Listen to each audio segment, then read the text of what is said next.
My name is Byron Powell. I'm 69 years old. And for 35 years, I had one single, unbreakable rule for my son, Desmond. You do not go into the basement. It wasn't a suggestion. It was law. That basement was my sanctuary. It was my late wife Diane's legacy. But when Desmond married Ashley, a white woman from the suburbs who looked at my historic Capitol Hill brownstone like it was a winning lottery ticket, I knew that rule was in danger. So I installed a new lock, a reinforced steel door, a 12-digit keypad, a biometric scanner, and cameras. I set a trap. I told them I was going on a business trip. I wasn't. I was at the Four Seasons in Georgetown watching my laptop. The call came right on schedule. It was Desmond, his voice cracking with pure panic. Dad. Dad? Ashley. She got into the basement. Oh God. Dad, she's destroying. I cut him off. My voice was calm. I know, son. I'm watching. I hung up the phone and pressed a single button on my laptop. I heard the satisfying clang of the 2-inch steel bolts sliding shut. It started at the wedding 3 months ago. I sat in the front row, feeling out of place. I'm just a retired postman. My suit was old, probably 20 years old, but it was clean. It was the suit I wore to my own wife Diane's funeral 5 years ago. I watched my son Desmond. He looked sharp in his tux, but he was nervous. Not wedding day nervous. He was Ashley nervous. He kept looking at her, checking her expression, needing her approval. And Ashley, she was a vision in white if your vision is $1,000 dress and a surgically perfect smile. She wasn't looking at my son. She was looking at her friends. She was looking at the floral arrangements. And every few minutes her eyes would drift back to me. I saw her scan my old suit. I saw the corner of her mouth twitch. It wasn't a smile. It was a calculation. My late wife Diane would have seen it in a second. She always said, "Byron, you see the good in people. I see the truth." Diane was the sharp one. She was the one who managed our lives, our finances. She always told me, "Desmond is a good boy, but he's soft. He needs a strong partner, just not a vulture." Ashley was a vulture circling. Desmond thinks I'm just a simple old man. He thinks his dad spent 40 years sorting mail and came home to a simple house in Washington, D.C. I let him think that. I wanted him to think that. Diane and I agreed we would raise him without the burden of knowing the truth. We wanted him to be normal. Maybe we made him too normal. Maybe we made him weak. At the reception, the music was too loud. The food was too small. Ashley's parents, the Millers, finally came over. Mr. Miller was a pale man in a suit that cost more than my car. Mrs. Miller was thin, dripping in diamonds that glittered under the lights. "Ah, Mr. Powell," Mr. Miller said. He didn't shake my hand. He just held it for a second. "A pleasure. Ashley has told us so much about you." Mrs. Miller smiled, but her eyes didn't. "She told us you live in that charming old brownstone over in Capitol Hill, right near the park." I knew exactly what she meant. That charming was code for rundown. Historic was code for needs to be demolished. "It's a historic property," I said, my voice pleasant. "Been in my wife's family for generations." "Historic," Mrs. Miller repeated, tasting the word. "How quaint. Must be so quiet. All those old rooms just for you." "I manage," I said. "Of course you do," she said, tapping my arm. "But you must let Ashley and Desmond help. That house, my goodness, the land alone must be worth a fortune." "You're just sitting on it," she said, "sitting on it like I was a hen nesting on a golden egg." I just smiled. "It's not land. It's home." They exchanged a look. It was a look of pity and impatience. They walked away and I heard Mrs. Miller whisper to her husband, "He has no idea. He's just a simple mailman." I sipped my lukewarm ginger ale. Oh, I had an idea. I knew exactly what they were. The first conflict had been drawn. They didn't just want my son. They wanted my house. A month later, they came for dinner. My house, my rules. I made pot roast Diane's recipe. The moment they walked in, Ashley had her phone out. "Byron, I hope you don't mind," she said, not sounding like she cared if I minded. "I'm just getting some ideas for my design blog." She wasn't taking pictures of the decor. She was taking pictures of the architecture, the original crown molding, the hardwood floors, the high ceilings. "This place has such good bones," she murmured, more to herself than to me. "It's just so dark and all this stuff." Her eyes landed on my wife's favorite armchair. "We could get rid of this. Open up the whole space." A nice, clean, modern look. Desmond followed her like a puppy. "Yeah, Dad. Ashley has a really good eye. My wife liked this chair, I said. Ashley waved her hand dismissively. Of course, but times change, Byron. People and furniture move on. She continued her tour, walking down the main hall. She stopped. She was standing in front of the basement door. It was the only door in the house painted black. It had a heavy, old-fashioned deadbolt on it. What's this? She asked. Desmond tensed up immediately. I saw him swallow. That's the basement, honey. We don't go down there. Ashley laughed a high-pitched fake laugh. What do you mean we don't go down there? It's a basement. She reached out and jiggled the handle. The deadbolt held firm. It's locked, she stated, as if accusing me of a crime. I know, I said. I was standing by the dining room watching her. Well, why? She asked, turning to face me, all pretense of politeness gone. What's down there? That's my business, Ashley, I said. But it's part of the house, she stammered, flustered. We're family now. Families don't keep secrets. This family does, I said. Desmond stepped forward, his voice uncomfortable. Ashley, just leave it. It's Dad's rule. It was always the rule, even when I was a kid. I've never been down there. It's Mom's stuff. This only made Ashley's eyes light up with even more interest. Mom's stuff. Diane's stuff like jewelry, antiques. She turned back to me, trying a different tactic.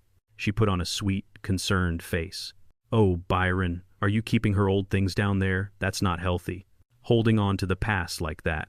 Maybe Desmond and I could help you sort through it. Clear it out. It would be good for you to let go. She was good. She was very, very good. She tried the handle one more time. Come on, Byron, she said, her voice dropping to a conspiratorial whisper. What are you really hiding? A few skeletons? Is that where you keep the bodies? She giggled. I didn't smile. I walked right up to her close enough that she had to stop smiling and take a step back. I looked right into her cold, calculating eyes. I'm hiding my privacy, Ashley. Something I value and something you are not invited to share.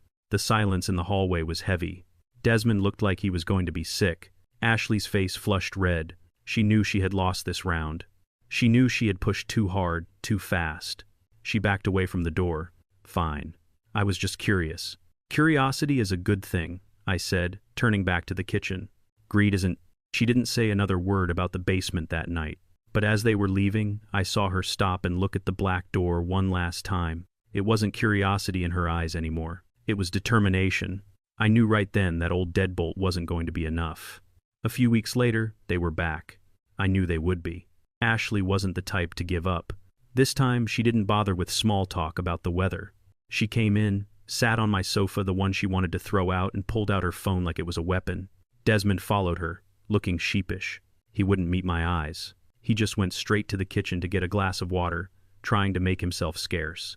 He was a coward, plain and simple. Byron, Ashley started. She had dropped the sweet daughter-in-law act. Now she was all business. Desmond and I were doing some research just for fun, you know. People like her only find fun in dollar signs. We were looking at real estate in the area. She held up her phone.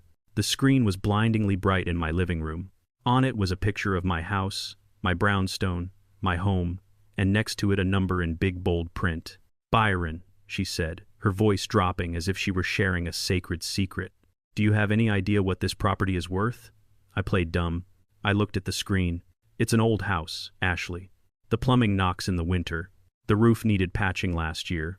She shook her head, a quick, impatient motion. No, she said, like she was scolding a child who couldn't do simple math. Byron, look at the number. She stabbed the screen with a long red fingernail. 3 million. She said each word slowly, letting them hang in the air. $2 million, Byron, and that's just the zestimate. A developer would probably pay $3 million in cash tomorrow just for the land. Her eyes were wide, feverish. She was practically panting. I could see Desmond in the kitchen doorway, frozen, listening. I saw the temptation in his face. The poison she had been feeding him for months was starting to work. Just the land, she repeated. They would tear this old place down in a day, put up luxury condos. Can you imagine? Oh, I could imagine. I imagined the sound of the bulldozer ripping through Diane's rose garden in the backyard. I imagined a wrecking ball smashing through the wall of my basement studio. I imagined 40 years of my life, of our life, turned into a pile of rubble just so she could buy a new car. A cold anger, the kind that settles deep in your bones, started to rise. But I kept my voice mild. That's a lot of money. It's life-changing money, Byron, she said, pouncing on my quiet tone. She thought it was weakness. She thought I was impressed. She leaned forward, her voice dropping to a low, persuasive purr. Look, Desmond and I. We've been thinking. There it was. We, the royal we. The we that meant she had been thinking, and Desmond had just nodded along. You're 69, Byron. You're all alone. You shouldn't be rattling around in this huge, dusty house all by yourself. You shouldn't have to worry about the stairs or the roof or the plumbing. I almost laughed. I paid cash to have the roof completely redone 3 years ago. The plumbing is all copper, updated in 2010. But she didn't know that. She saw a poor retired mailman. She saw an easy mark. She continued, her voice dripping with fake compassion. We found this adorable luxury senior apartment over in Bethesda. It's brand new. It has an indoor pool, a meal plan, nurses on call 24/7. You would be so safe. Safe? I repeated. She meant caged. And what about the $2 million, Ashley? What happens to that? She beamed, as if she were offering me a priceless gift. Well, that's the best part. Those apartments are expensive, of course, but the sale of this house would cover that easily.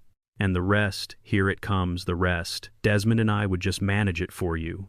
You know, invest it, keep it safe. It would be the family inheritance. We could finally start our lives, buy a proper house, think about kids. She wanted to sell my home, sell Diane's legacy, put me in a glorified hospital, and use the profits to fund her shopping sprees. I looked over at my son. He finally walked out of the kitchen. He couldn't look me in the eye. Dad, he mumbled, looking at the floor. It makes sense. We could all be taken care of. Taken care of? I said. I stood up slowly. I walked over to the fireplace. I picked up the small silver-framed picture of Diane that sat on the mantel. I looked at her smile, her strong, intelligent eyes. She would have eaten this girl alive. I put the frame down and turned to face them. No. The word was quiet, but it landed in the room like a 10-pound weight. Ashley blinked. Her smile froze. What do you mean, no? I mean, no. The house is not for sale. She stood up, her face flushing red. But it's $2 million. You're being selfish. It's my house, Ashley, I said, my voice as hard as the steel door in my hallway. It was my wife's house. It is not an investment. It is not a property. It is home.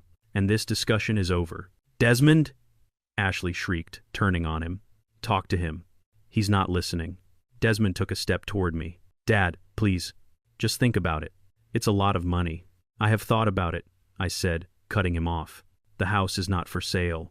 Now, if you'll excuse me, I have some weeds to pull in the garden. I walked right past them. I walked out the back door and into the small yard Diane's garden. I heard Ashley let out a sound. It wasn't a word. It was a high-pitched shriek of pure, unadulterated rage. The first battle was over. I had held my ground. But as I knelt down and started pulling weeds, I knew the war had just begun. That girl wasn't going to stop at no. Desmond came back 2 days later. He came alone. I knew Ashley had sent him. She was smart enough to know her attack had failed, so she sent in the son, the good cop, to appeal to whatever fatherly instincts I had left. He stood in the entryway, wringing his hands. He looked just like he did when he was 9 years old and had broken my favorite vase, the one Diane had brought back from Japan. Dad, he started, his voice cracking. We, Ashley and I, we just want you to be happy. We want you to be safe. I am happy, Desmond. And I am safe. No, you're not, he said. And for the first time, I heard her voice coming out of his mouth. It was a flash of anger, borrowed and ill-fitting. You're just sitting here on this mountain of potential. You're not using it. You're not enjoying it. It's my house, son. But it could be our future, he shouted. That word, our it, hung in the air between us. He didn't mean our future, Byron and Desmond. He meant his and Ashley's. She's right, Dad. You're being selfish. You're not thinking about me. You're not thinking about my future. After everything What, Desmond? I asked. My voice was dangerously quiet. What have you done besides marry a woman who values my real estate more than my life? He flinched, as if I'd physically slapped him. She just wants what's best for us. It's a normal thing to want. Get out, I said. He looked up, confused. What? Get out. Go back to your wife. Tell her the answer is still no, and don't come back until you remember who your family is." He stared at me, his eyes wide with a shock I hadn't seen in years. He had never heard me use that tone. He was used to the quiet, simple mailman. He wasn't prepared for Byron Powell. He turned, fumbling with the doorknob, and slammed the door behind him. The sound echoed in the hallway. I thought that would be the end of it for the night. I thought they would regroup, wait a week, try again. I underestimated her. Around 10 p.m., I was upstairs in my study. I heard the front door open again. I heard whispers. I moved silently to the landing. I'm a big man, but I've learned to move quietly. I looked down into the dark foyer. It was Desmond, and Ashley was with him. She was furious. "He kicked you out," she was hissing. Her voice was a low, angry vibration. "He told his only son to leave. Ash, he's old-fashioned. He's sentimental about the house." Desmond's voice was weak, pleading. "He's not sentimental," Ashley snapped. "He's stubborn and he's selfish. You said it yourself." "I was angry," Desmond mumbled. "Fine," Ashley said. I heard her drop her expensive handbag onto the hall table. The sound was too loud in the quiet house. "Fine." Plan A failed. My blood ran cold. Plan A. The casual way she said it, as if my life, my home, my son's loyalty, was all just a business strategy. What do you mean, Plan A?" Desmond asked. His voice was small. He sounded scared. Convincing him. "Idiot," she spat. The nice way, appealing to his fatherly side, trying to make him see reason, but he won't see reason. He's just a bitter old fool sitting on a gold mine he's too stupid to understand. There was a long pause. I could hear her pacing on the hardwood floor. "So," Ashley said, her voice suddenly calm, almost cheerful, "we moved to Plan B." Desmond didn't say anything. "What's Plan B?" he finally whispered. "Plan B," she said, "is when we stop asking and we start taking." "Ashley, I don't know what that means. We can't force him to sell." "We don't have to force him," she said, and her voice was so cold, so clinical, it felt like ice water trickling down my spine. "We just have to prove he can't make his own decisions." I gripped the wooden banister. My knuckles turned white. "I talked to a lawyer last week," she continued, her voice a triumphant whisper. "Just hypothetically." "A lawyer?" Desmond squeaked. "It's surprisingly easy," she said, ignoring him. "A man his age, 69, a widower, lives alone. He's forgetful. You said yourself he forgot your birthday last month. He's paranoid. That ridiculous new lock on the basement proves it. He's becoming reclusive. He's hostile to family. He just kicked you out." She was building a case. She was twisting my grief, my privacy, my identity into weapons to use against me. "If we can get a doctor to certify him," she whispered, "if we can petition the court, prove he's incompetent, then you, Desmond, as his only son, you get power of attorney, you get to manage his assets. You get to decide what's best for him, like selling this worthless house and moving him somewhere safe." That was it. That was the last straw. This wasn't just about greed anymore. This was a legal conspiracy. They were planning to strip me of my rights, my autonomy, my mind. They were planning to bury me alive. I stood there in the darkness, shaking, but it wasn't with fear. It was with a rage so pure and so cold it felt like fire. I looked down at the two of them, plotting in the shadows of my own home, my wife's home. "Plan B," I whispered to myself. "All right, Ashley, let's see your Plan B, because I have a Plan C and mine is already in motion." The next morning I was on the phone before the sun was even up. I didn't call a local locksmith from the phone book. They would have just put a new deadbolt on the old wooden door. That was a bandage. I needed surgery. I called a number I had memorized for years, a corporate number. "Vance Secure Solutions." A professional voice answered on the first ring. "This is Byron Powell," I said. "I need a residential security upgrade. Code 14. My wife's name was Diane. There was a pause. The code was an old one set up by Diane herself 20 years ago for emergencies. "Understood, Mr. Powell. We have a team available. They can be at your location in 90 minutes. "Send them," I said, and hung up. At 8 a.m., a discreet, unmarked black van pulled up. Not a loud painted truck with a cartoon key on the side. This was a professional crew. 3 men in matching gray uniforms came to the door. They were quiet, polite, and carried heavy-duty cases. The lead, a sharp-looking man named Frank, just nodded at me. "Mr. Powell," Where's the access point? I pointed down the hall. The basement. He looked at the old black door. He looked at the simple deadbolt. Then he looked at me. And the package you requested, sir?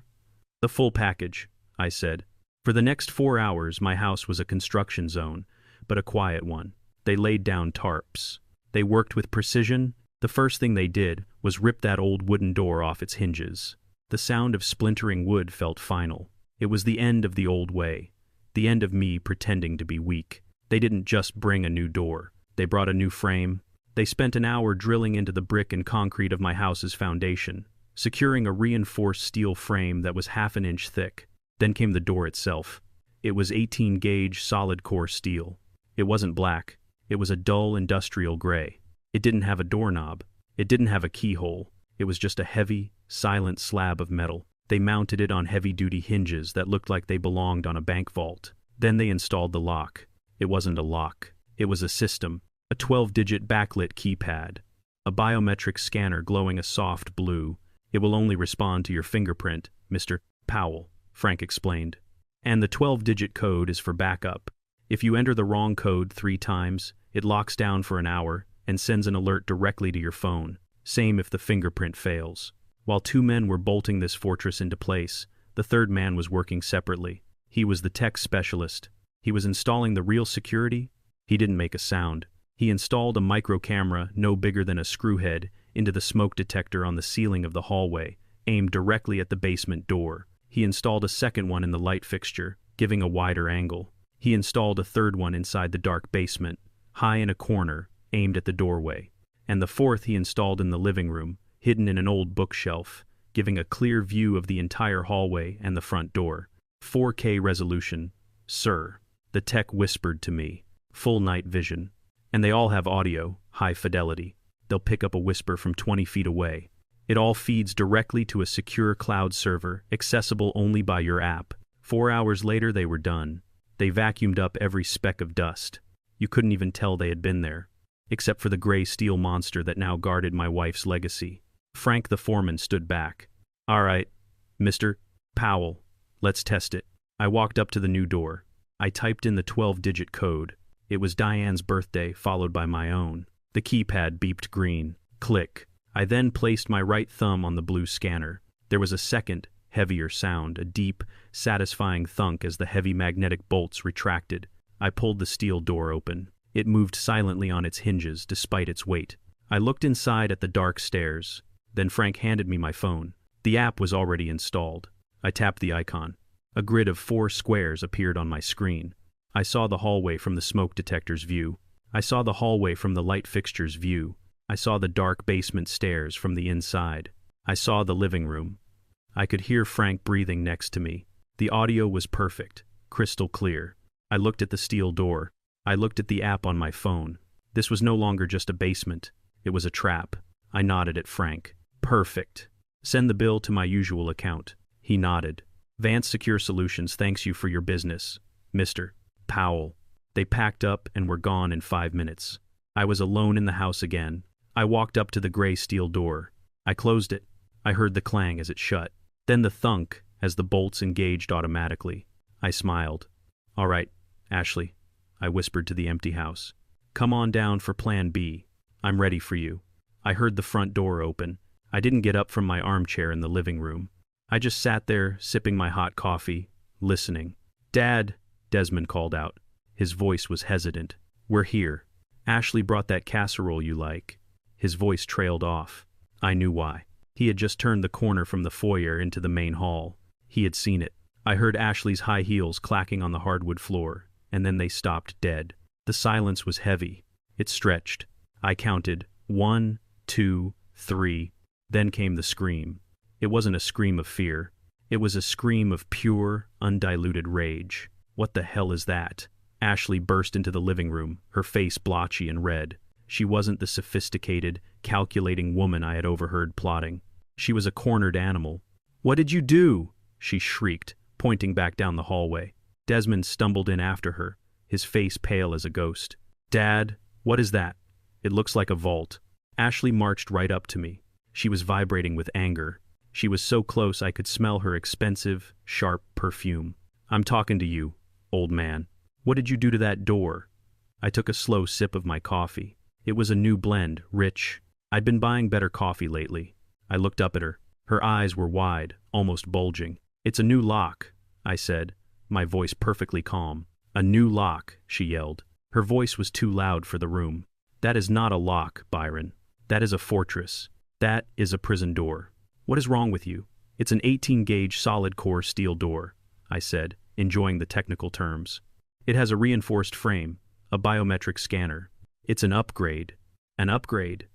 She looked back and forth between me and the gray steel door, completely unhinged. For what? What are you protecting? Are you insane? Do you think we're criminals? There it was. The question she was terrified to ask, and the one I was waiting for. I put my coffee cup down on its saucer. It made a small, clean click sound in the quiet room. I looked right into her eyes. I didn't look away. I didn't blink. I think, I said, my voice still quiet, that my property needs protecting. Her face crumpled. The accusation, though I hadn't actually accused her of anything, hit her exactly as I intended. Your property? She stammered. We're your family. Family doesn't meet with lawyers to see if they can have their father declared incompetent, Ashley. The color drained from her face. She actually staggered back a step. Desmond, standing by the doorway, let out a small, strangled gasp. She stammered, her mind racing, trying to find a new lie. We were just worried about you. You've been acting strangely. This, she pointed frantically at the new door, this proves it. This is paranoid. This is what crazy, senile old men do. Crazy old men don't protect their assets, Ashley, I said. Smart people do. People who have something worth protecting. Desmond finally found his voice. He stepped between us, holding his hands up like he was trying to stop a fight. Dad. Stop. This is too much. You're treating Ashley like she's some kind of monster. Am I, Desmond? Yes, he shouted, his voice cracking. It's insulting. We're your family. You're supposed to trust us. Trust is earned, son. It's not a given. And it's sure as hell not a given when I overhear my son's wife plotting to sell my house out from under me. Desmond went completely silent. He had no answer to that. He looked at Ashley, then at me. He was broken. You heard that? He whispered. I hear a lot of things, I said. This house has old walls, but my hearing is fine. Ashley, however, found her footing again. Pure anger took over her panic. So what? She snapped. So what if we talked about it? It's what's best for you, and now you've locked up whatever junk you have down there. You're just hoarding. It's probably a fire hazard. We have a right to know what's in our own family's home. You don't have a right to anything that's mine, Ashley. This is my home, not yours, and I decide who goes in that basement. This is ridiculous. She screamed. You're being unreasonable. What if there's an emergency? What if there's a fire? What if you fall down there? We can't get to you. She was good. I had to give her that, spinning it back to concern for my safety. I smiled, a small, thin smile. That's a very interesting point, Ashley, but it brings me to my last point. I leaned back in my armchair. If you're not planning on going down there, if you have no intention of breaking in, if you're only worried about my safety, I paused, letting the logic settle in the air. Then what difference does the door make to you? Silence. She was completely and totally stuck. Her mouth opened, then closed again. She had no answer. She couldn't admit she wanted to get in, and if she wasn't trying to get in, then the door shouldn't matter. I had her, and she knew it. She just stood there, her hands clenched into white-knuckled fists, her whole body shaking with rage. Desmond stared at the floor, defeated. I picked up my coffee cup. Now, I said, my voice back to being the simple retired mailman. Did you say you brought a casserole, son? I'm feeling a little hungry. I waited until I heard the front door slam shut. I waited until I heard the sound of their car engine starting, roaring to life, and then fading away down the street. I waited another 10 minutes after that. I sat in my armchair, listening to the old house settle around me. The ticking of the grandfather clock in the hall, the hum of the refrigerator. The silence was my shield. Finally, I stood up. I walked down the dark hallway. The new gray steel door looked completely alien in my home. It looked like a scar, but it was a necessary scar. I stood in front of it. I looked at the dark keypad. I reached out and typed in the 12 digits. Diane's birthday followed by my own. A small green light flashed above the pad. A soft beep, echoed in the narrow hall. Then I placed my right thumb on the scanner below it. The blue light pulsed once, twice, reading the whorls and ridges of my skin, the skin of a simple retired postman. There was a heavy thunk. It wasn't the click of a deadbolt. It was the deep internal sound of heavy magnetic locks retracting. It was the sound of power. I grasped the cold metal lever and pulled. The door was heavy, solid. It swung open silently, perfectly balanced on its hinges. The air that hit my face wasn't the damp, musty air of a 90-year-old basement. It was clean. It was dry. It was kept at exactly 70 degrees Fahrenheit with 45% humidity. I stepped inside. I pulled the heavy door shut behind me. I heard the clang as it seated into the frame and then the heavy thunk as the magnetic locks re-engaged. I was sealed in. I was safe. I flipped a switch on the wall. It wasn't a single bare bulb that flickered to life. It was a series of museum-quality track lights flooding the space below with clean, perfect white light. And the space, it wasn't a basement. It was a cathedral. The old stone foundation walls were gone, hidden behind clean gallery white drywall. The cracked concrete floor was gone, replaced by polished dark maple that gleamed under the lights. The ceiling wasn't a mess of pipes and wires. It was clean, recessed, and organized. This space ran the entire length of the brownstone. It was an art studio, a high-tech archive. It was my real office. The walls, this is what Ashley was looking for. This was the gold. She just didn't know what gold looked like. The walls were covered, frame after frame after frame, with original comic book art. Over there on the west wall was the complete 22-page original art for Shadow Walker Issue 1, the one that started it all back in 1982. Every page hand-inked, hand-lettered by me. On the south wall, the original oil painting for the cover of The Midnight Hour, the one they turned into that terrible, terrible movie, in the 90 seconds, the movie I refused to put my name on.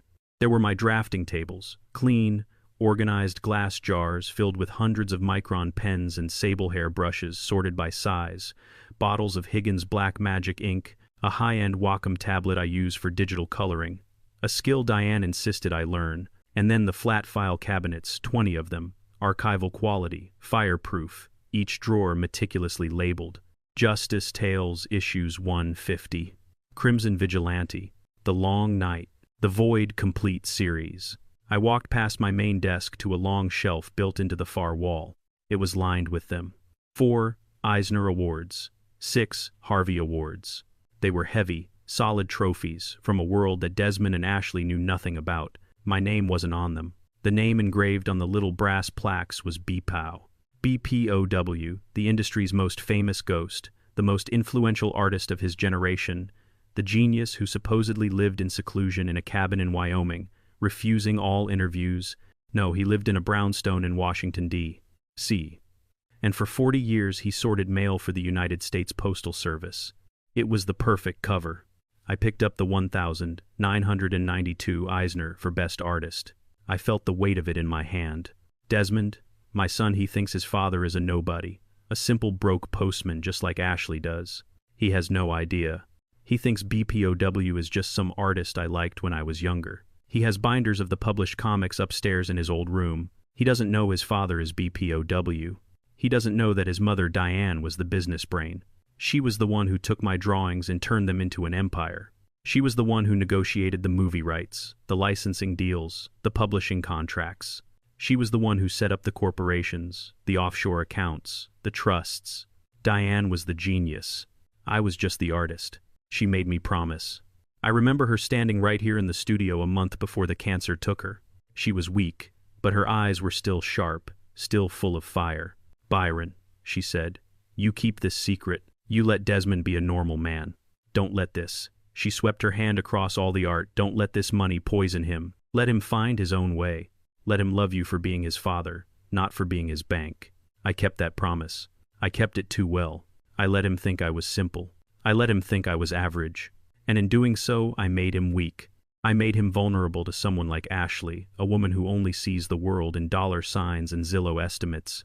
I walked to the center of the room. There, under its own perfect focused light, was my real treasure.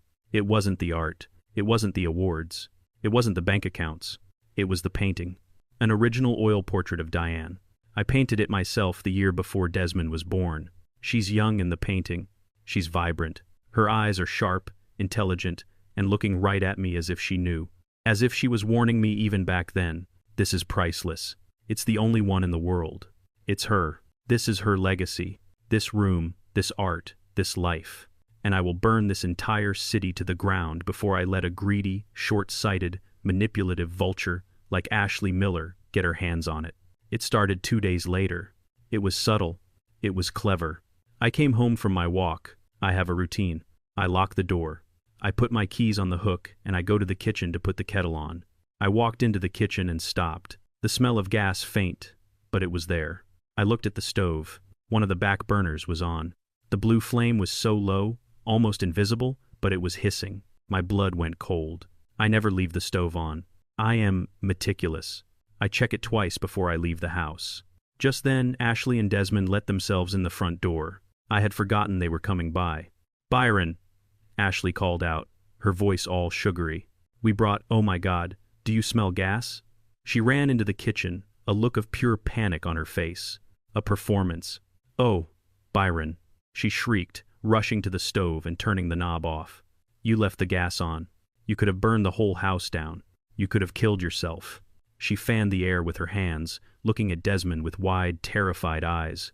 "Desmond," he left the gas on. Desmond just looked at me, his face pale with genuine fear.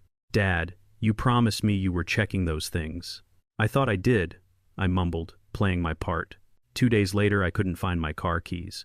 I searched the hook by the door. I searched my pockets. I checked the kitchen counter. They were gone. "Looking for these, Byron?"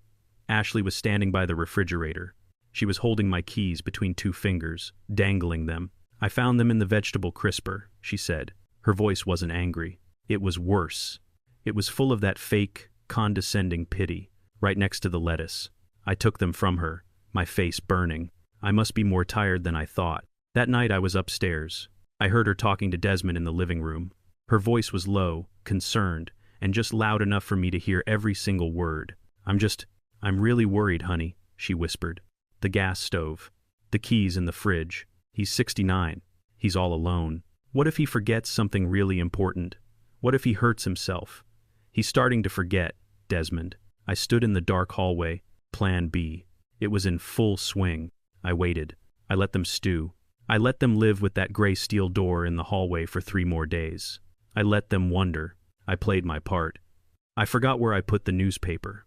I misplaced the TV remote only to find it in the bathroom. I let Ashley find me standing in the kitchen, just staring at the wall, and I pretended to be confused when she asked me what I was doing. "I'm just so tired lately," I'd mumble. "My mind, it just wanders." I saw the look she gave Desmond.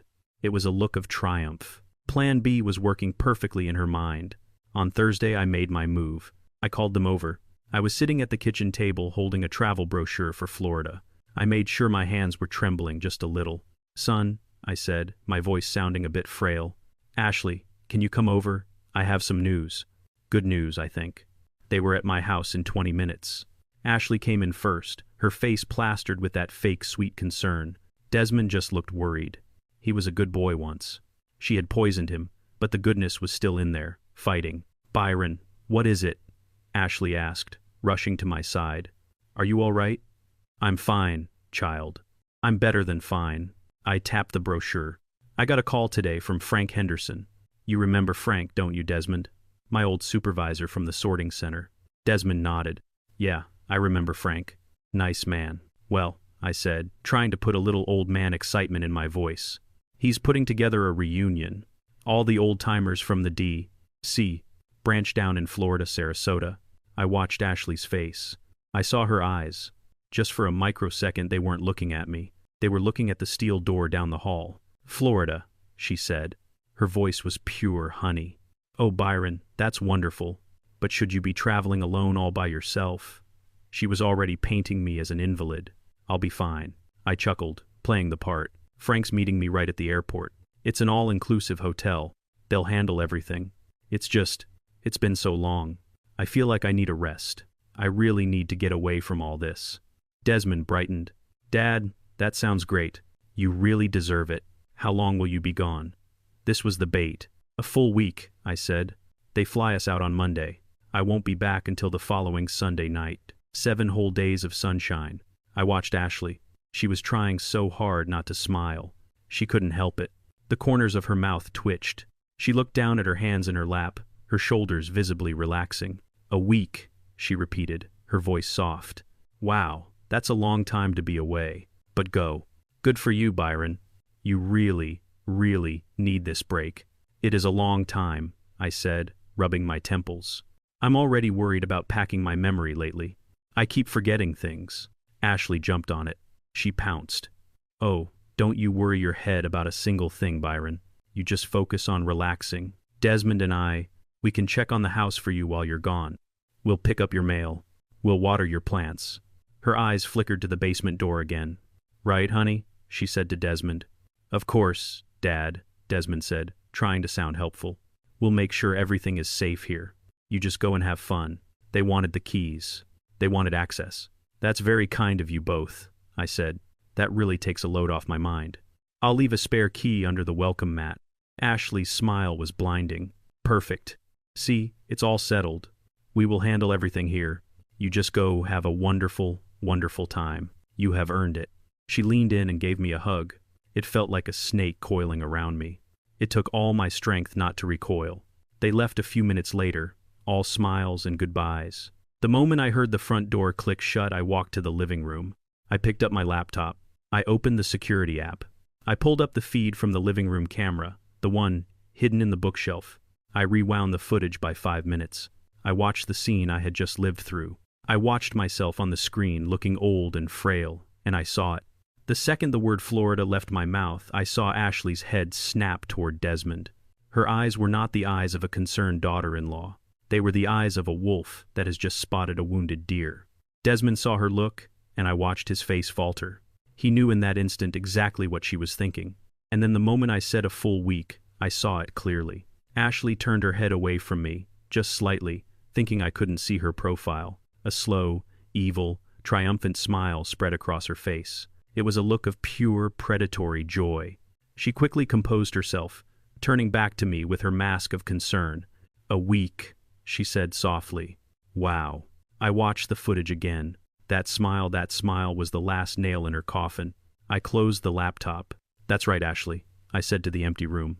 "You go ahead and check on the house. Water the plants. The trap is set." The taxi didn't take me to Reagan National Airport. I never even looked at the flight schedule to Florida. There was no reunion. There was no Frank Henderson. I had my suitcase, the one I'd packed with old sweaters and worn-out shoes sent by a messenger to a local storage unit. I took a separate car service, a black Lincoln I used for my real business, to Georgetown. The Four Seasons. The doorman didn't see a retired mailman. He saw Mr. Powell. He opened the door. "Welcome back, sir." Yes, I wasn't in a cheap motel room in Sarasota, smelling of mildew and old cigarettes. I was in the presidential suite. The room was 3 times the size of my living room. Floor-to-ceiling windows overlooked the Potomac.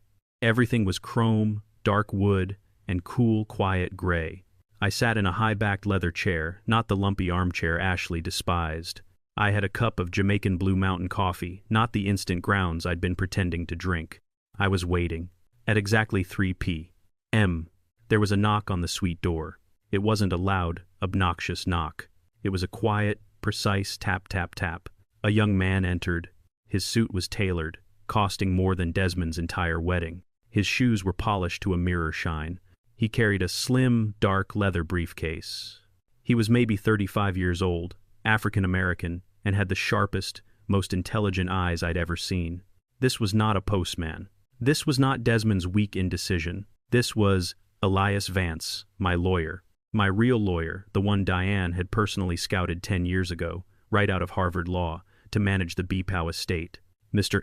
Powell," Elias said, his voice smooth and clear. He placed his briefcase on the glass coffee table. "You're looking well. How was the trip?" "The trip," I said, "is just beginning." Elias smiled. It wasn't a warm smile. It was the smile of a surgeon about to make the first perfect cut. "I have the items you requested." He didn't need to ask if the room was secure. He knew it was. He had booked it himself under a corporate name I owned. Elias snapped open the latches on his briefcase. It wasn't full of messy files. It was perfectly organized. 3 slim, precisely labeled folders. He laid them out on the table between us. "Elias," I asked, "are the papers ready?" He tapped the first folder. It was marked P1. "This is the updated last will and testament. It was filed electronically with the D.C. Superior Court as of 10 a.m. this morning. It supersedes all previous versions. Desmond," he paused, checking his notes, "is no longer the primary beneficiary." "And the new beneficiary?" I asked. "The Diane Powell Foundation for the Arts," Elias replied. "Desmond will receive a lifetime monthly stipend of exactly $1. I nodded. Diane would have appreciated the poetry of that. He tapped the second folder, marked P2. "This is the civil suit. It's ready to file. We're just waiting on a final damage assessment. The charges are trespassing, intentional infliction of emotional distress, and conspiracy to commit fraud. We will be seeking full monetary damages for every single item they even look at." Then he tapped the third folder, P3. "And this is the one you requested the criminal complaint ready for the D.C. Police. We are citing breaking and entering, willful destruction of property, and, most importantly, felony conspiracy to defraud a vulnerable adult. Conspiracy. Attempting to have you declared incompetent under false pretenses is a serious crime, Mr. Powell." Elias said, "That audio recording you made of Plan B, it's what we lawyers call the whole case. It's perfect." He looked at me. "All business. Everything is ready. All you have to do is give the word. We are simply waiting for them to act." I leaned back in the deep leather chair. I looked past Elias at the large 70-inch flat-screen television on the wall. It wasn't showing the news. I picked up the hotel remote and pressed a button. The screen flickered, then split into 4 perfect squares. It was live high-definition video from my house. Camera 1, the hallway focused on the new steel door. Camera 2, the living room showing my empty armchair. Camera 3, the dark, silent stairs inside the basement. Camera 4, the street out front showing the quiet sidewalk. My house looked peaceful, empty. The steel door stood guard a gray sentinel. "They've taken the bait," I said.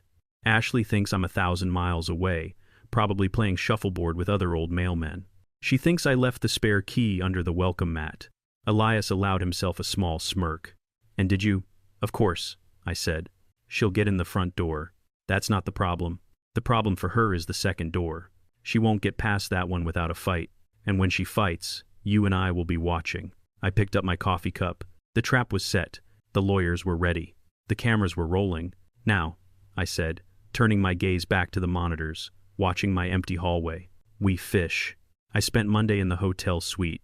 I ordered room service. I read the financial reports Elias had brought me. I watched the news and I watched my laptop. The 4 camera feeds were clear. My empty house silent. The gray steel door was just sitting there waiting. Nothing happened on Monday. I knew it wouldn't. Ashley was smart enough to let a day pass.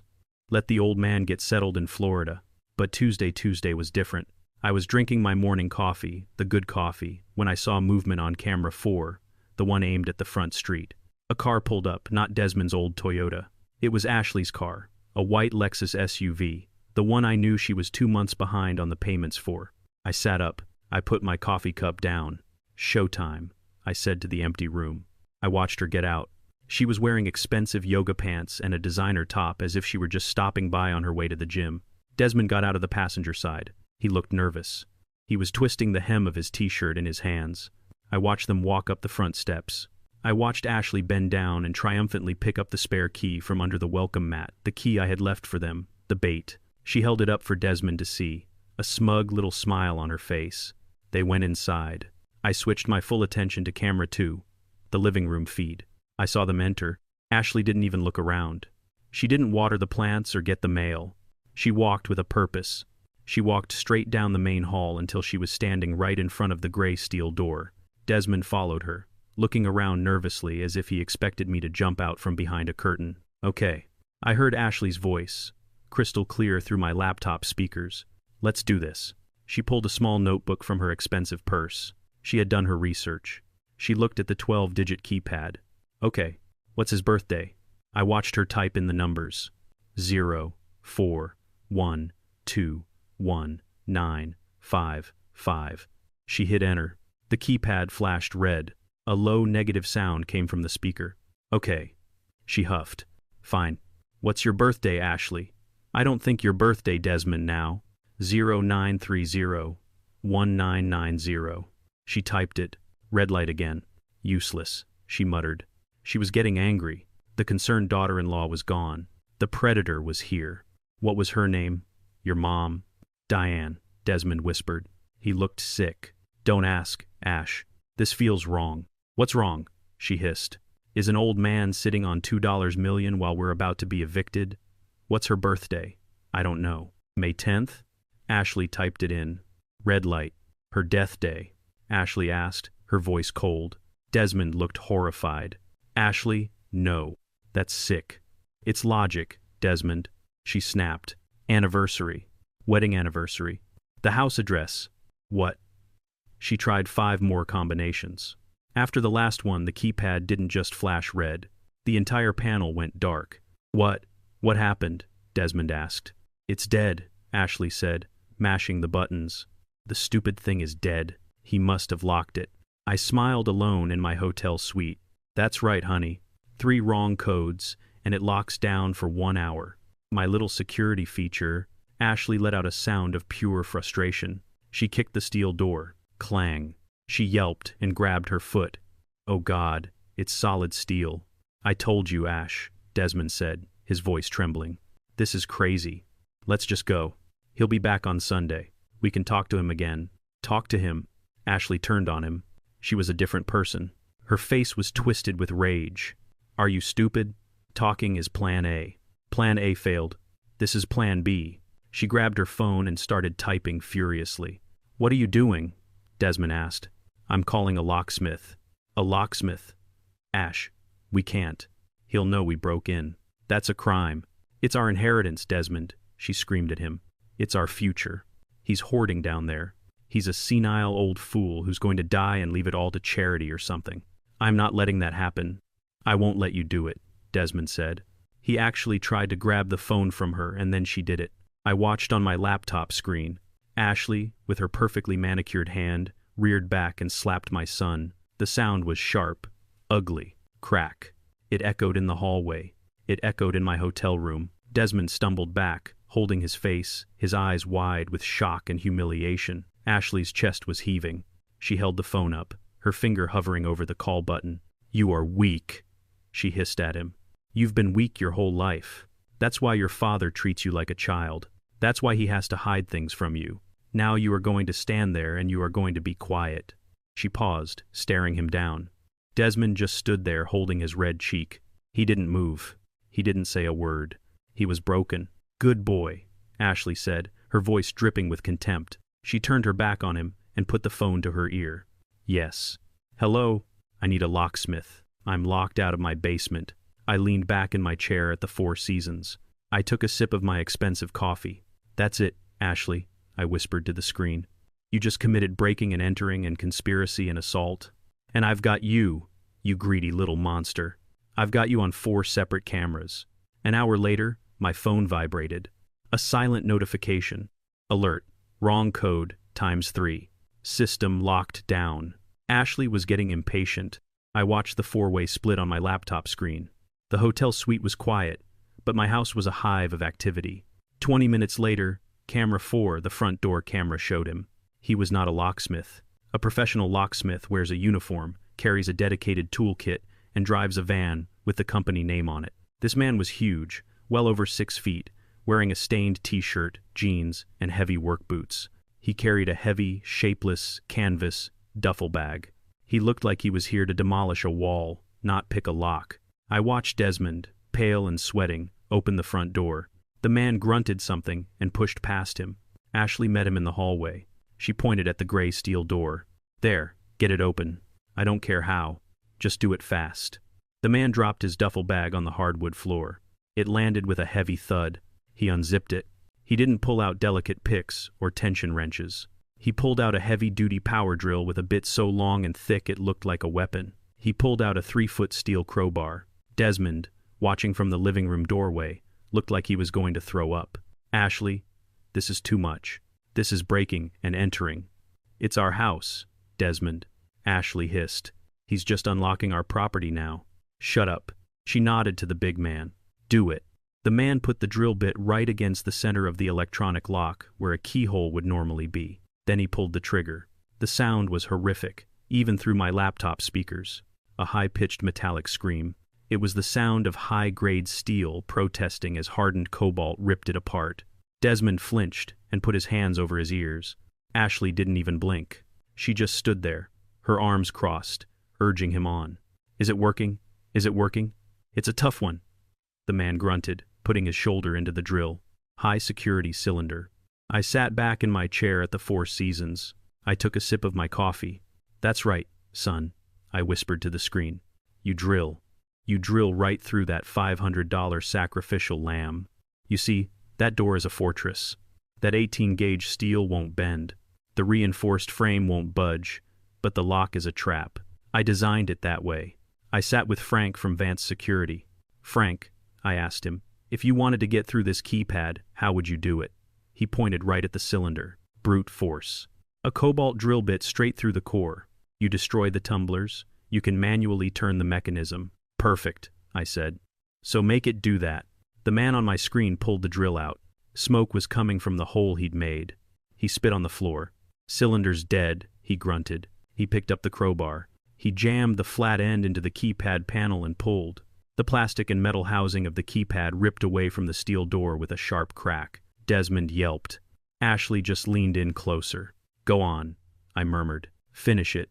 The man on the screen gave one last massive heave with the crowbar. He was trying to force the bolt mechanism itself. Sparks. A bright blue flash lit up the hallway. The man yelled and dropped the crowbar. The keypad, or what was left of it, was completely black. Dead. Fried. You broke it, Ashley screamed. I did what you said. The man growled, rubbing his hands. It's fried, but the bolt mechanism is probably busted open. He put his crowbar away. He put his shoulder against the heavy steel door and pushed. It moved. It creaked open just an inch, then another. I watched Ashley's face. Pure, triumphant joy. You did it, she cried. It's open. It's finally open. She practically shoved the big man out of the way. She and Desmond grabbed the edge of the door and pulled it open just enough for a person to squeeze through. They didn't hear the click. They didn't hear the snick of the signal being sent. They didn't see me sitting in my hotel room smiling. They thought they had broken the lock. But what they really did was exactly what I designed the lock to do. The moment that man's drill destroyed the cylinder, it did two things. First, it sent a silent, encrypted signal to my phone, a signal I had labeled breach. Second, and this was the beautiful part, the failure of that electronic lock was the trigger for the real lock. The moment the circuit was broken, 4 2-inch magnetized steel bolts shot out from the inside of the reinforced frame. The keypad was dead, but the door was now sealed. It was held shut by pure physics. But they didn't know that. They just saw a door that had creaked open. They thought they had won. Hurry up! Ashley snapped at Desmond, her eyes wild with anticipation. I watched on camera 3, the one inside the basement. I saw the door swing open into the darkness. First, Ashley. She squeezed through the gap, her phone out, using it as a flashlight. Then the big man, the locksmith. He picked up his bag and followed her in. She probably promised him more money to open whatever safe he thought was down there. And finally, my son, Desmond. He hesitated for a second in the hallway. He looked around, scared. Desmond, get in here. Ashley's voice echoed from the stairs. He squeezed through the door and pulled it shut behind him. I heard the heavy clang. And then I heard the thunk of the magnetic bolts settling into their final position. I leaned back in my chair. I looked at the 4 camera feeds. The hallway was empty. The living room was empty. The street was empty. And camera 3 showed 3 figures silhouetted in the dark at the bottom of my stairs. Got you, I said. I've got all 3 of you. I watched camera 3, the one hidden high in the corner of the basement. It was pitch black for a moment. Then I saw the sharp blue-white beam of a cell phone flashlight. It was Ashley. She was first down the stairs. Des, find the light switch, she ordered. I heard fumbling in the dark. Desmond's voice, nervous. I don't see one, Ash. Useless, she spat. I heard a click as she found the main switch herself. My museum-grade full-spectrum track lights flooded the entire studio. I watched them from my hotel room. The 3 of them, Ashley, Desmond, and the large man I'd nicknamed Crowbar. They were standing at the bottom of the stairs, frozen, their faces. It was perfect. It was pure, unfiltered shock. They weren't looking at a damp, spider-filled cellar. They were looking at a clean, professional, brightly lit art studio. "What is this?" Desmond whispered. He looked around, his head swiveling. It's an office." Crowbar hefted his heavy duffel bag. He looked annoyed. "Lady, where's the safe? You told me there was a safe." Ashley was silent. Her eyes were scanning everything, the white walls, the polished maple floors, the long drafting tables, the flat file cabinets. Her eyes narrowed. "It's just drawings." She moved forward as if in a trance. She walked to the nearest wall, which was covered in framed original hand-inked pages. "What is all this?" she said. Then the greed took over. "It's a front," she declared. "It has to be a front. He's hiding it." She became a tornado. "The safe!" she screamed at Crowbar. "Find the safe. It's behind a wall. It's under the floor." She ran to my main file cabinets, the ones labeled Shadow Walker issues 150. She ripped the first drawer open. It slid out smoothly on its ball-bearing runners. She stared inside. "Paper? It's just paper." She grabbed a stack of original inks, my work, my life, and threw them across the room. The pages scattered over the clean floor. Crowbar looked at her like she was crazy, but he wanted his money. He took his crowbar and started banging on the drywall. Thud, thud. "It's just drywall on brick, lady," he grunted. "There's nothing back here." "Look behind the paintings," she shrieked. She ran to the south wall. She grabbed the large framed oil painting of The Midnight Hour cover. She tore it from its mount. The frame hit the floor and the glass shattered. She stared at the blank white wall behind it. Nothing. She was breathing hard now. The desk. Check the desk. She and Crowbar descended on my workstation. They swept everything off the top. My jars of pens, my brushes, my bottles of Higgins Black Magic ink, all of it crashed to the floor. They ripped the drawers out. "Pencils. He has pencils," she screamed, her voice cracking. "Where's the money?" Desmond, my son, just stood by the stairs, his back pressed against the wall. He was watching this insanity, paralyzed. "Ashley, stop," he pleaded. "Please, just stop. There's nothing here." He wasn't lying. "It's just his hobby." "A hobby." She spun on him, her face demonic. "He doesn't get to have a hobby this expensive. He's a broke old postman."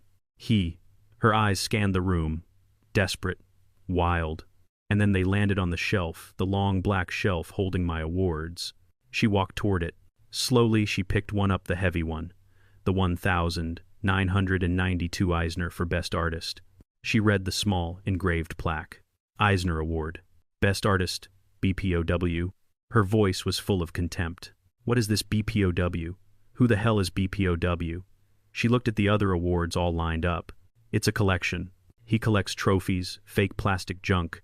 She reared back and she threw the solid bronze award across the room. It hit the wall with a heavy, sickening thud and dented the drywall before falling to the floor. I watched on my laptop. I felt that blow. That one was for Diane.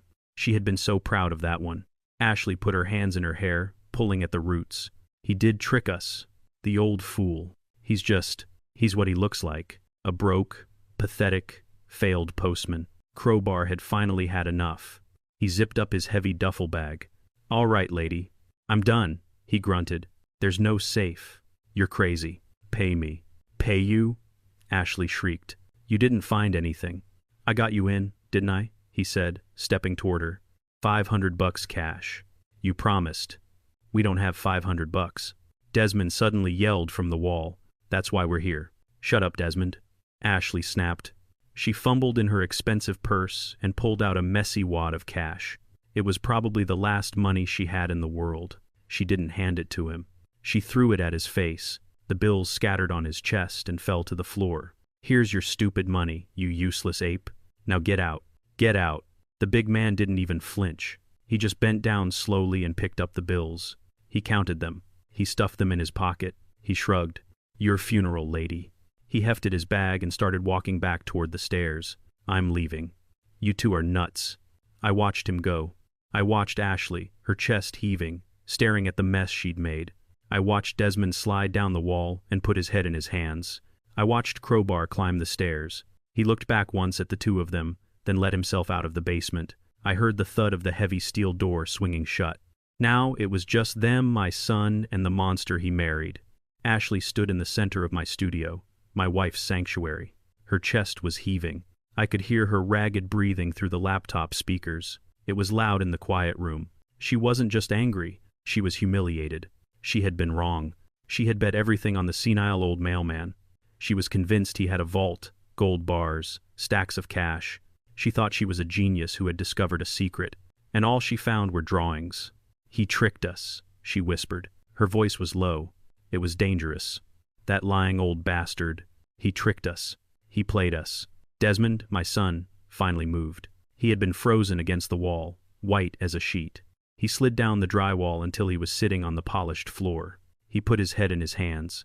"Ashley, please," he mumbled. His voice was muffled. "Let's just go. We broke in. We can still just leave. We'll say we were worried. We'll say we thought he fell. Maybe he won't call the police." "Leave," she shrieked. The sound was so sharp it made my laptop speakers crackle. "Leave with nothing. After all this, after you promised me he was rich. You promised me this house was our future. I thought the house was the money," he cried, his voice breaking. "I didn't know he was just a crazy old man hoarding paper." "Paper?" Ashley repeated. She looked at the stacks of original art she'd thrown on the floor. She looked at the framed pages on the wall. She looked at my awards, one of which was lying dented in the corner. Then her eyes settled on the center of the room. They fixed on the one thing that stood alone. The one thing under its own dedicated light, the portrait of Diane. She walked toward it. It was not a casual walk. It was a stalk. She stood in front of it. My wife painted in her prime, vibrant, smiling, her eyes sharp and intelligent, and looking right at her. "This," Ashley hissed. "This is what he cares about. This ugly thing." "Ashley, don't," Desmond said. It was a weak plea from the floor. "That's Mom." I sat up straight in my hotel chair. My heart, which had been cold and steady, gave a painful lurch. "No, not that. Don't touch that. I painted that. I spent 6 months painting that the year before Desmond was born. It was the only time I ever painted her in oil. The only time I ever captured her." Ashley looked at the painting with a kind of pure, unadulterated hatred. It was the face of a woman who had everything she didn't: class, intelligence, real power. It was the woman whose son she had stolen. It was the woman who had built the very empire Ashley had just failed to find. "If he won't give us the money," Ashley whispered, her voice chilling, "then he doesn't get to have anything. If I'm not happy, he doesn't get to be happy." She looked around, frantic, a wild animal looking for a weapon. Her eyes landed on my drafting table, the one she and Crowbar had already ransacked. She saw the supplies, the brushes, the ink bottles, and she saw the tall one-metal can, the can of turpentine, the one I used to clean my oil brushes. "No," I whispered to the laptop screen 10 miles away. "Don't you do it. Don't you dare." Desmond scrambled to his feet. He saw where she was looking. He knew what she was about to do. "Ashley, no. Don't. That's Mom. That's my mother." But his cry came too late. Ashley grabbed the heavy metal can. She had to use 2 hands. "She's dead," Ashley screamed, her face a mask of purple rage. "She's dead, and her junk is worthless, just like him." She twisted the red cap off. "Ashley, I'm begging you." Desmond lunged for her. He was too slow. He had always been too slow. With a triumphant guttural roar, Ashley hurled the contents of the can. The clear liquid hit the canvas. I watched it happen on the 42-inch monitor in my hotel suite. I watched it in perfect, horrifying 4K detail. I saw the turpentine hit the center of the painting. I saw the oil paints, my oil paints, the ones I had mixed myself 40 years ago, instantly react. Diane's smile, her sharp, intelligent eyes, her vibrant red dress, it all began to drip. The colors ran, her face distorted. It melted as if she were crying tears of black and red paint. The canvas, which had held her image for my entire life, was dissolving into a meaningless, toxic slurry of pigment and solvent. It dripped onto the polished maple floor. Patter, patter. Desmond just stopped. He fell to his knees. The sound he made wasn't a word. It was an animal sound, a wail of absolute soul-deep horror. He was on his hands and knees watching his mother's face melt onto the floor. Ashley was panting, her chest heaving. She was high on the destruction, and she wasn't done. She looked at the melting painting, then at the drawers full of art she had dumped on the floor. "It's all worthless," she screamed at Desmond, who was still on the floor, rocking back and forth. All of it. This whole house, this whole life, it's nothing. She grabbed a handful of the original Shadow Walker pages. My inks, my first creation pages worth $50,000, maybe $60,000 each to a collector. She held them up in her fists. Paper. Just stupid, worthless paper. And she started to tear them. Rip. I watched the Shadow Walker's cape tear in half. Rip. I watched the villain's climactic speech get torn to shreds. She was grabbing them by the handful now, ripping, tearing, throwing the pieces into the air like confetti. Trash, she screamed, her voice raw. Trash, it's all trash. Desmond didn't move. He just knelt there, completely catatonic in the middle of a blizzard of shredded art, watching his mother's portrait drip, drip, drip onto the floor. Desmond was still on his knees. The sound of ripping paper finally stopped. There was only the sound of Ashley's harsh, ragged breathing. He looked at the floor. It was covered in the shredded remains of my life's work. Then he looked up. He looked at the painting. Or what was the painting? His mother's face was gone. It was just a smear of black and red paint still dripping onto the floor. That was what finally broke him. That was what finally made him move. He wasn't a man. He was a terrified child. He fumbled in his pocket, his hand shaking so violently he almost dropped his phone. He punched in my number. He held the phone to his ear, his eyes still fixed on the ruined portrait. I watched him do it. On camera 3, I saw my son kneeling in the wreckage of his mother's legacy. My phone, sitting on the glass table next to my coffee cup, vibrated. I picked it up. Dad, his voice was a raw scream. It was choked with tears. I could hear him sobbing. Dad, Ashley, she's in the basement. She broke in. Oh God. Dad, the painting. The painting of Mom. He was hysterical. She destroyed it. It's gone. She destroyed everything. Dad, please. What do we do? What do we do? I sat in my leather chair. I looked at the laptop screen. I saw him kneeling there crying, begging me for help. Then I looked at Ashley, standing behind him covered in turpentine, her face a mask of rage and sweat. I held the phone to my mouth. My voice was cold. It was calm. It was the voice of a man who was no longer a father but a judge. I know, Desmond. He sniffled, confused. What do you mean you know? I know. I repeated. I'm watching. I hung up the phone. Desmond was still holding his phone, staring at the blank screen in disbelief. He hung up. He whispered. He's watching. Ashley heard him. Her head snapped toward Desmond, her eyes wide with a new kind of terror. Not anger, pure panic. What did you say? She hissed. You called him, you idiot. You called him. He said he's watching. Desmond cried, scrambling to his feet. Watching? How can he be watching? He's in Florida. She looked around the room, frantic, finally realizing she was in a trap. Her eyes darted up to the ceiling, searching, but she couldn't see the tiny camera lens hidden high in the corner. He's lying, she yelled, trying to convince herself. He's bluffing. He's just an old man. He can't. But she didn't wait to finish the thought. She bolted. We have to go, she screamed now. Out! She ran up the stairs. I watched her on camera 3, her feet pounding on the wooden steps. She reached the top landing. She grabbed the edge of the heavy steel door. She pulled. It didn't move. The door, which had swung open so easily for her and her hired goon, was now as solid as the foundation of the house. It's stuck, she said, her voice suddenly small. What? Desmond yelled from the bottom of the stairs. What do you mean it's stuck? The big guy just came through it. I mean, she shrieked. It's stuck. It won't move. She braced her feet on the top step and pulled with all her weight. The door didn't even rattle in its frame. Desmond, help me. Desmond ran up the stairs and grabbed the edge of the door with her. They both pulled. 200 pounds of angry, terrified weight against solid steel. I watched them. I watched their faces turn red. I watched the veins pop out on Ashley's neck.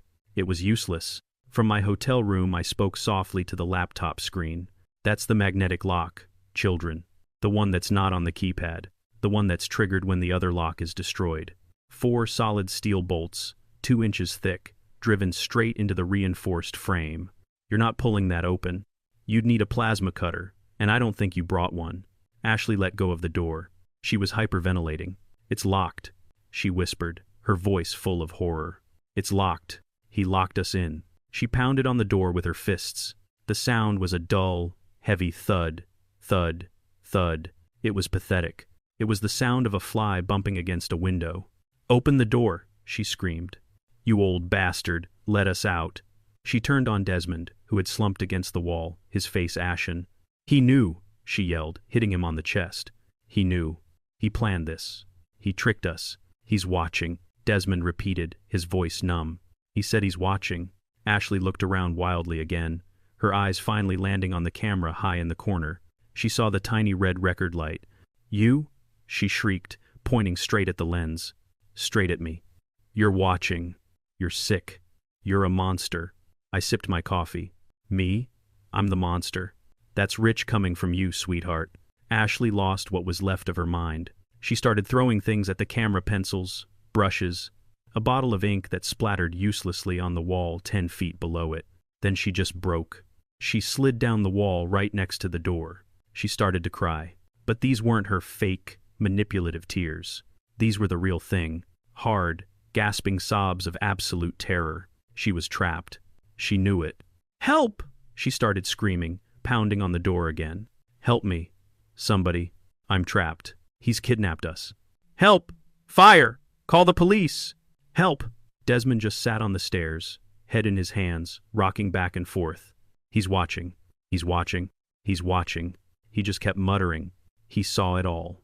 He saw the painting. Oh God, he saw the painting. I watched them for another minute.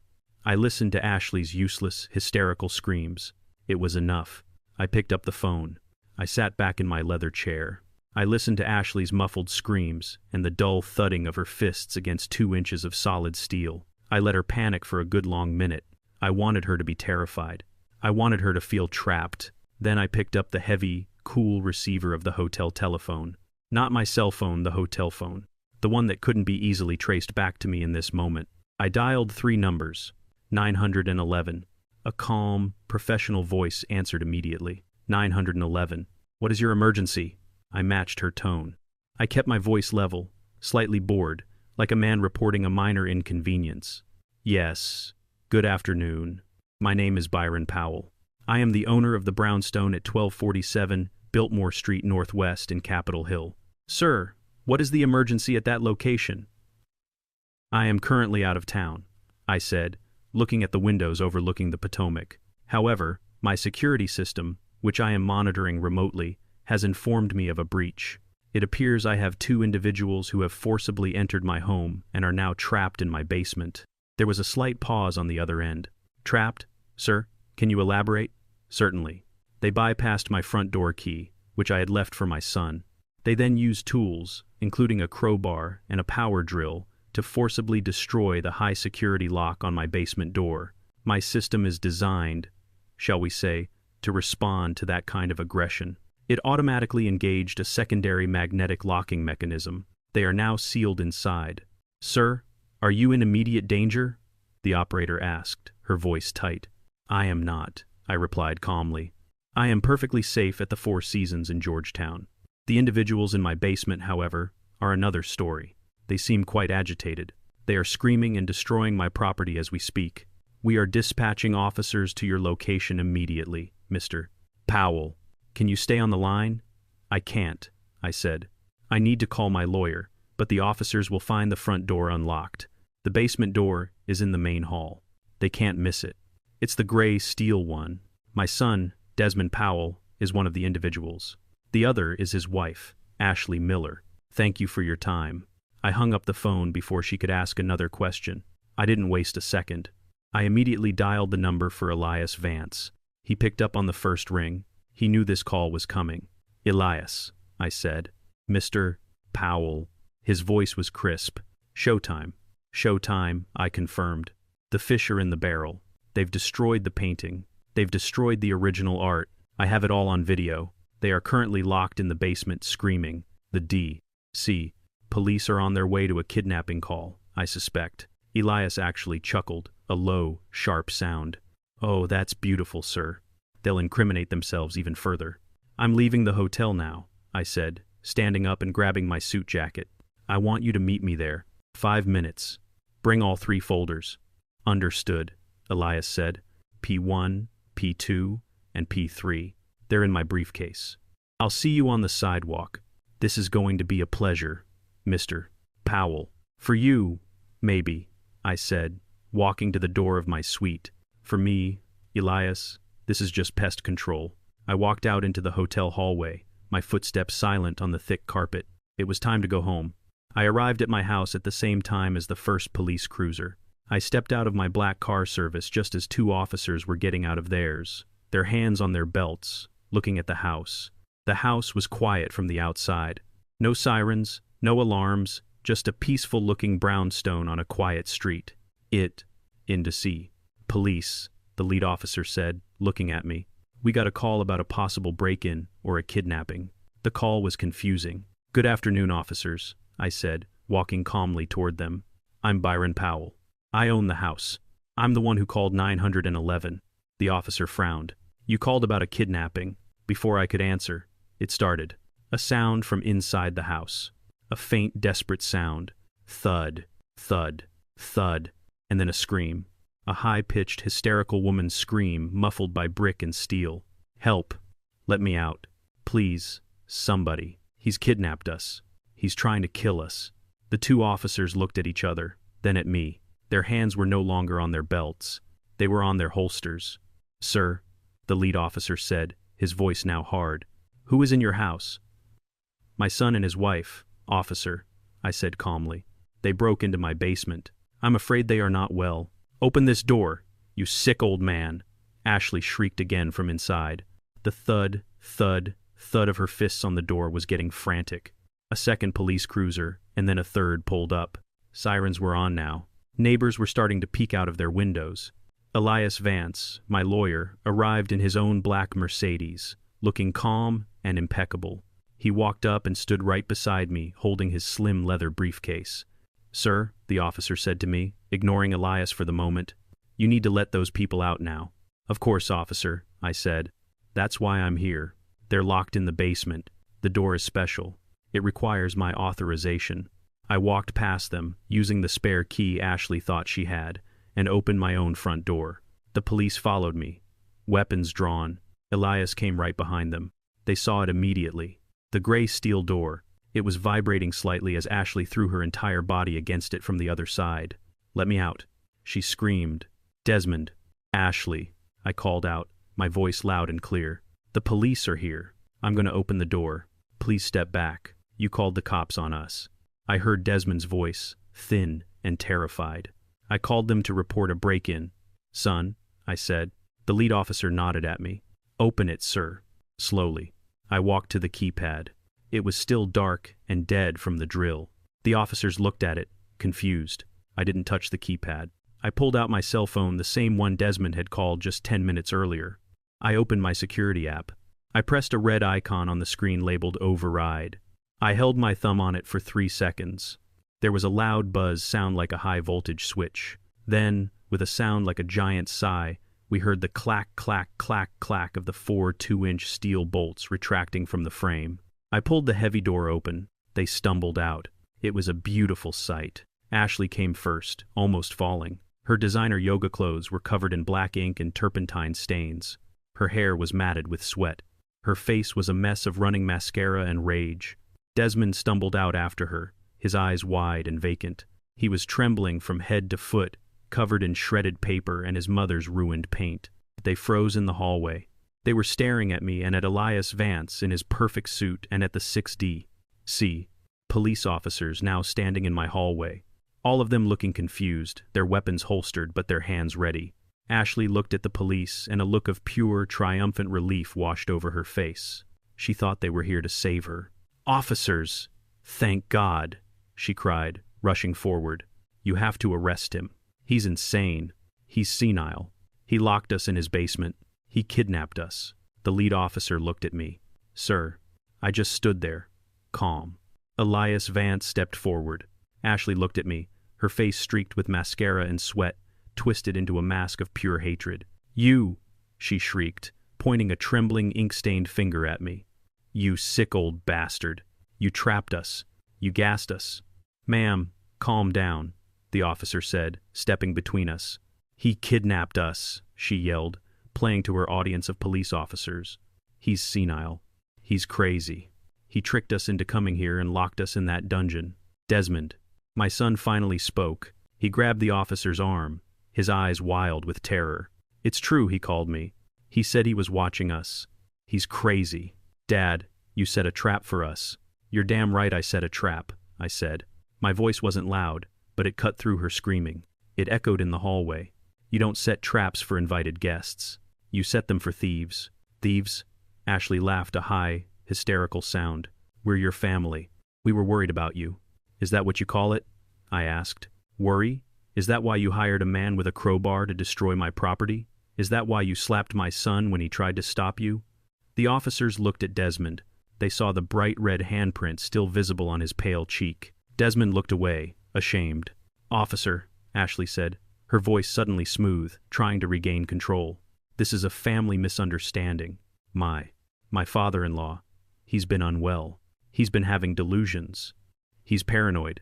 He locked himself in, and then he forgot we were inside. We were just trying to help him. She was good.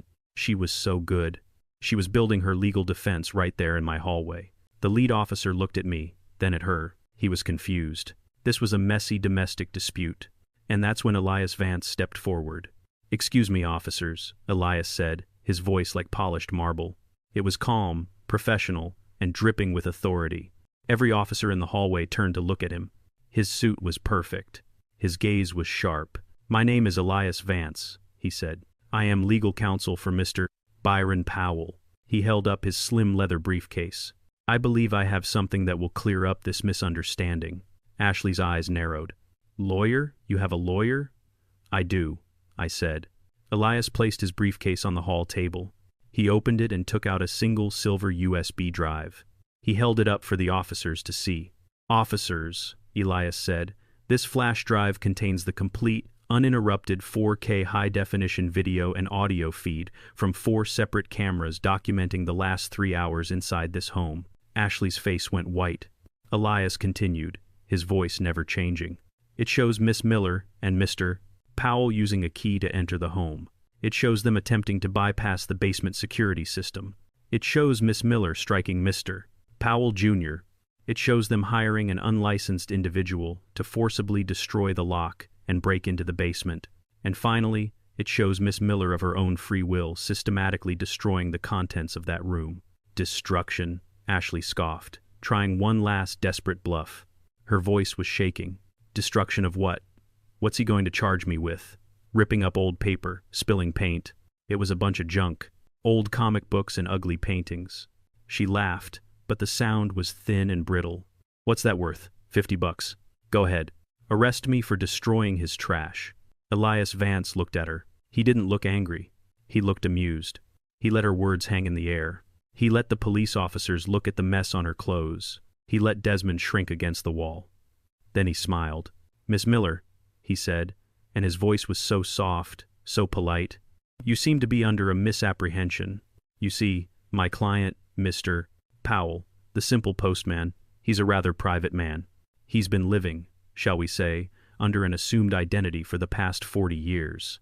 Ashley's shaky laugh died in her throat. What are you talking about? Those old comic books you ripped to shreds, Elias said, were the original hand-inked priceless master pages for the entire Shadow Walker series. The youngest police officer, the one by the door, his eyes went wide. Wait, Shadow Walker? Like the B.POW comics? Elias's smile widened. He looked at the officer, then at Ashley. Exactly. My client, Mr. Byron Powell, is B.POW. You could have heard a pin drop. Desmond stopped breathing. The lead officer just stared at me. Ashley just shook her head, confused. What? B.POW? What is that? I don't care about your stupid cartoons. Elias turned back to her, his smile gone. You should care, Miss Miller, because those stupid cartoons are considered foundational works of American graphic art, and you just destroyed them. We've had a preliminary valuation from my client's insurance company, the same company that covers the Louvre. He paused. He wanted her to feel every single second of this. The estimated value of the original artwork you just destroyed, not including the irreplaceable nature of the items, is, at a low-end auction estimate, $14. $5 million. Ashley's mouth opened. No sound came out. 14, Desmond whispered. Million. $14,500,000, Elias confirmed, his voice like a hammer.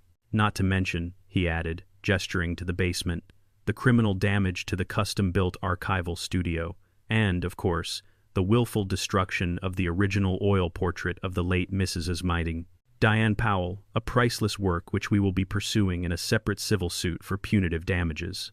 Ashley's eyes rolled back in her head, her knees buckled. She just folded.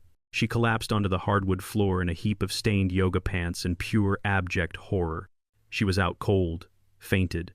The lead officer, who had been standing there with his mouth open, finally snapped back into action. He looked at me, at my old suit, then at the fainted woman on the floor, then at my $1,000,000 lawyer. He looked back at Ashley. "Well," he said, pulling out his handcuffs. "She's not wrong about one thing." I looked at him. "What's that, officer?" He knelt beside her and started to cuff her unconscious hands behind her back. "She is going to jail." The sirens faded, but they were replaced by the murmur of my neighbors. They were gathered on the sidewalk, held back by a new set of police officers who were now securing the property. The flashing blue and red lights washed over the front of my house, painting the brickwork in ugly flashing colors. Ashley was gone. They had revived her with smelling salts, cuffed her, and put her in the back of a cruiser. She didn't say another word. She just stared at me as they closed the door, her eyes promising a kind of hatred I had never seen before. Elias was over by the lead officer, showing him his credentials, handing over the USB drive that contained the video of his client's complete destruction. I didn't watch the police. I didn't look at the neighbors. I looked at my son. Desmond hadn't moved. He was sitting on the top step of the front porch, right where I had taught him to tie his shoes. He was rocking back and forth, his hands covering his face, his shoulders shaking. He was a broken man.